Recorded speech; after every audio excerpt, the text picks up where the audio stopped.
Have you ever heard a song on the radio and just wanted to change it right away? The 1970s gave us timeless classics, but they also delivered tracks many people couldn't stand. Today we're looking back at 10 of the most hated songs of the 70s, the ones that made listeners roll their eyes instead of sing along.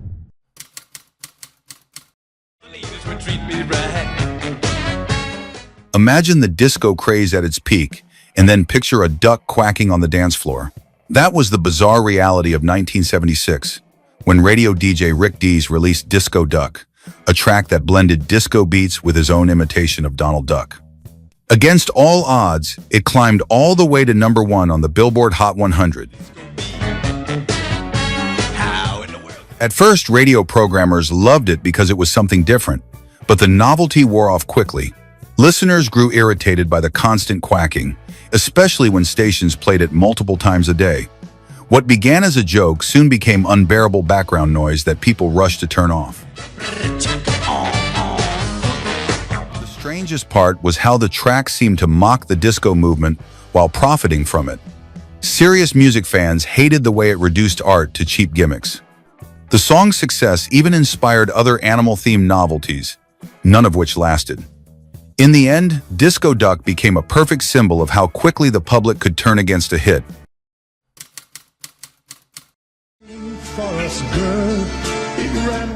Few songs from the 70s were mocked as much as this one. MacArthur Park, performed by actor Richard Harris, became a legendary example of how ambition could go wrong.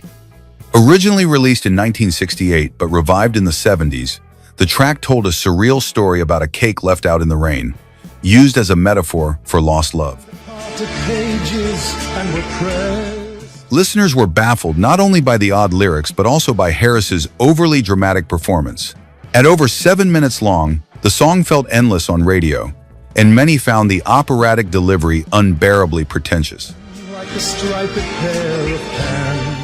The track became a target for parodies because it seemed to take itself far too seriously while describing something trivial. When Donna Summer later covered it in 1978, the song proved it could shine with different arrangements. But Harris's version remained infamous, representing excess and self-indulgence in 70s pop. Would you have lasted all 7 minutes of this track?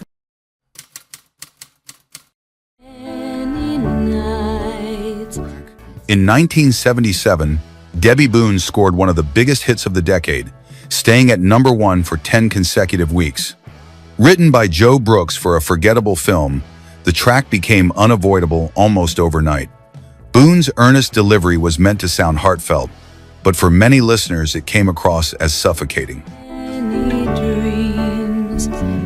The slick production only fueled the criticism. What should have felt emotional instead seemed manufactured, a calculated move to dominate radio. Its constant repetition turned charm into annoyance, and people who once sang along soon wanted to escape it. More than just a love song, the track became a symbol of sanitized late 70s pop, a style that many felt stripped away the raw edge of earlier music. Its success showed that popularity did not always equal affection, as millions grew tired of its saccharine sweetness.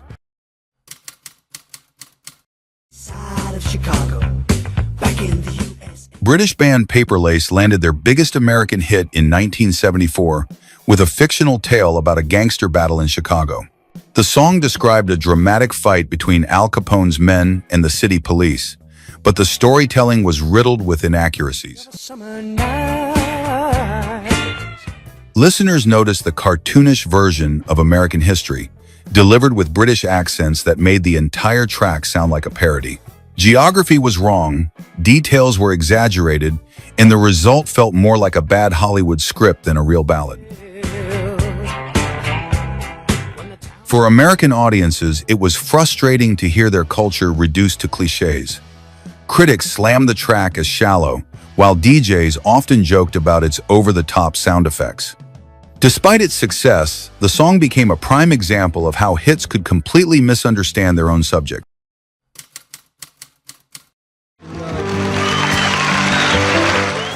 In 1974, Paul Anka released what he hoped would be a touching tribute to fatherhood. Instead, Having My Baby was widely criticized for its possessive tone and dated view of women. The song presented pregnancy as an achievement of the man, while the woman seemed reduced to a passive role. The orchestral arrangement made the track even more uncomfortable. Anka's bombastic performance turned intimacy into spectacle, with strings and horns swelling as if announcing a historic event. The emotion was real, but the delivery felt exaggerated. Women's rights groups especially disliked the song's language, while everyday listeners found it cloying and manipulative. Its place in pop history remains as one of the most awkward odes of the 70s, remembered more for controversy than for tenderness.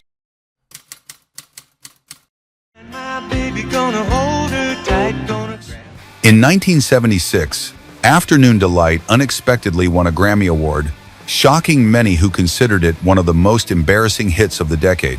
Written by Bill Danoff, the track used food metaphors to describe afternoon romance. The problem was that the lyrics were so obvious that they felt childish rather than clever. The Starland vocal band looked wholesome and clean-cut, which made the contrast even stranger. Hearing them harmonize about adult topics sounded like the Brady Bunch singing innuendo, and that bizarre mismatch left audiences cringing. The earnest smiles and polished vocals only deepened the awkwardness. Radio stations played it constantly because the suggestive lyrics were hidden enough to dodge censors. But once parents realized the real meaning, they were horrified. Teenagers hated being caught singing along, while critics saw it as proof that 70s pop was manufactured and shallow. Despite the award, the song became more of a cultural joke than a lasting classic. Each other since we were 9 or 10. Released in 1974, Terry Jacques delivered one of the most polarizing hits of the decade. Adapted from Jacques Brel's French original, the song told the story of a dying man saying goodbye to his friends and family. On paper, it should have been moving, but the execution turned it into something strangely cheerful. Love and ABC skinned our hearts. Jacques sang with a light and almost happy tone, completely at odds with the lyrics about mortality. The upbeat melody made death sound like a children's sing-along, and many listeners found that disturbing. Instead of evoking reflection, it created confusion. Girls are everywhere. Critics mocked the song as shallow, calling it a greeting card version of tragedy. Still, it sold millions and became unavoidable on radio worldwide. Its success only fueled resentment, as people grew tired of hearing such a serious theme treated with artificial cheer. To this day, it remains a textbook case of tonal dissonance in pop music. Would this song have worked better with a darker tone? Muskrat, can't do. By 1976, husband and wife duo Captain and Tennille had already found success with light pop. But when they released Muskrat Love, they crossed into infamy. The song, originally by Willis Allen Ramsey, described two muskrats in love, complete with squeaking sound effects. Listeners were stunned by how unsettling it felt. Toni Tennille's delicate vocals, combined with animal noises, created an atmosphere that was more creepy than romantic. The lush orchestration only added to the absurdity, making muskrat courtship sound like a Broadway number. The song confused audiences because it seemed aimed at children, yet was performed as adult pop. DJs even used it as a cue for bathroom breaks, knowing half the audience would change stations. Over time, it became the perfect example of how professional talent could not save a fundamentally bad idea. Its legacy is less about romance and more about cringe. In 1975, Brazilian singer Maurice Albert released one of the most mocked ballads of the decade. With its endlessly repeated chorus of feelings, nothing more than feelings, the track quickly became a shorthand for cheesy pop. The simplicity of the lyrics left critics groaning, while audiences grew tired of hearing the same words sung with exaggerated emotion. Albert's heavy delivery made the song sound less like romance and more like desperation. The lush orchestration tried to make the track sophisticated, but it only highlighted the lack of substance. Instead of depth, listeners got syrupy sentiment layered over a hollow core. Rolling down on my face. Despite the backlash, lounge singers and wedding bands embraced it, ensuring no social event was safe from its presence. The song's overexposure made it an easy target for parodies across television and comedy stages. In the end, Feelings became a symbol of everything shallow and overly sentimental about 70s love songs, remembered more as a punchline than a classic. How big it's grown, but friend, it hasn't been. Though released in 1968, Honey continued haunting radio through the early 70s, cementing its reputation as one of the most disliked songs ever. Bobby Goldsboro sang about his deceased wife, whom he tenderly but condescendingly called Honey. The tone was meant to be heartfelt, but it came across as patronizing and manipulative. And she got mad the first day that she. Goldsboro's voice cracked with exaggerated emotion, making it sound theatrical instead of sincere. The syrupy orchestration piled on weeping strings and dramatic pauses, pushing the song into soap opera territory. Listeners often described it as suffocating rather than touching. Excited, slipped and almost hurt herself. Even in its own era, the portrayal of the wife as helpless and childlike felt outdated. Radio audiences complained about hearing such a melodramatic ballad during casual moments like morning commutes or shopping. Ultimately, Honey stood as a reminder of how overproduction and exaggerated sentiment could turn personal grief into mass irritation.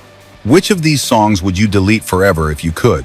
The 70s gave us brilliance, but they also gave us songs that tested our patience.